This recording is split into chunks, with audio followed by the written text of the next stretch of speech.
So when I was a kid, I was like the golden child.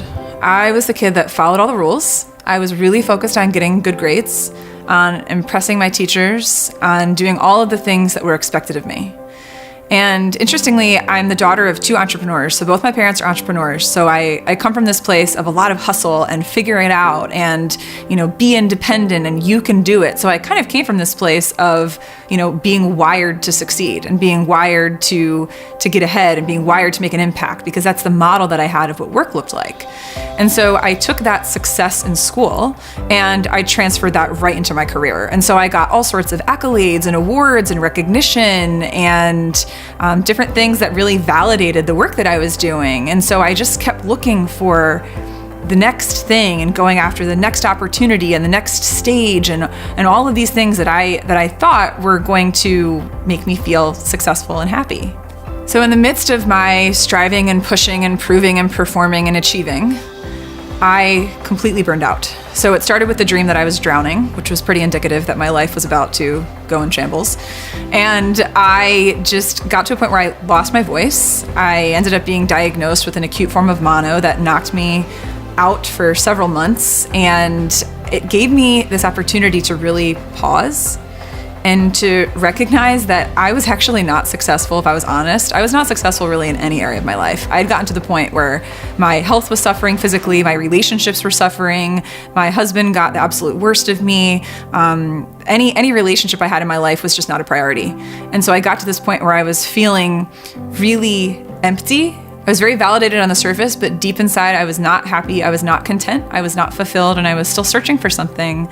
And the burnout experience really gave me the pause to recognize that how I was living my life just wasn't working. So in the midst of recovering from burnout, one of the things that I experienced was the power of connection and the power of friendships and relationships and of being honest about my struggle. So previously it was, here's Rachel's shining success. Look how great Rachel is. Look at all the cool things Rachel's doing and look how she's getting ahead and really making it. And that model was the one that broke down. And so what I started to do was to recognize, there's actually power in sharing my struggle. There's actually power in being honest about the things that I am really struggling to figure out, about the aspects of my life that I feel like I'm kind of failing in, and just in being open and honest with people about that and saying, this is hard for me. It's really hard to balance doing well in a career and having high quality relationships and being invested in my marriage and traveling and pursuing things I enjoy. Like, it's hard. So to just first be honest with people about the challenge that this is. And then aside from that, just to really recognize that what I was missing in the midst of all of this is that connection is more important than my success. So I think about the things I focused on before, and I still care about my physical health. That still matters. It absolutely does. But what I'm recognizing is in the workplace, we're dealing with things like loneliness and disconnection and leadership just not quite feeling like they have a pulse of what's going on with people. And I think a lot of that is because we've lost sight of the importance of human connection. And we've lost sight of the importance of being compassionate and of being intentional leaders who see people. What I've learned is that people want to be seen, heard, and valued, and to feel like they matter. And that as competent or as skilled or as accomplished as a leader as you are, if you're missing that element, if you're missing the human element, you're only going to be able to go this far in terms of your effectiveness.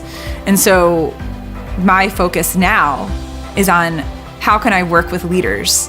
How can I teach leaders the things that I've learned the hard way about the power of connection, so that this helps them not only in their job. I want this to help them in their marriages. I want this to help them with their kids. I want this to make them a better friend. Like, I want this to literally permeate every aspect of who they are by focusing on the power of human connection that is rooted in things like belonging. It's rooted in compassion. It's rooted in appreciation and gratitude. That these are the things that when we have these things in our lives, that's what makes us happy and content and fulfilled.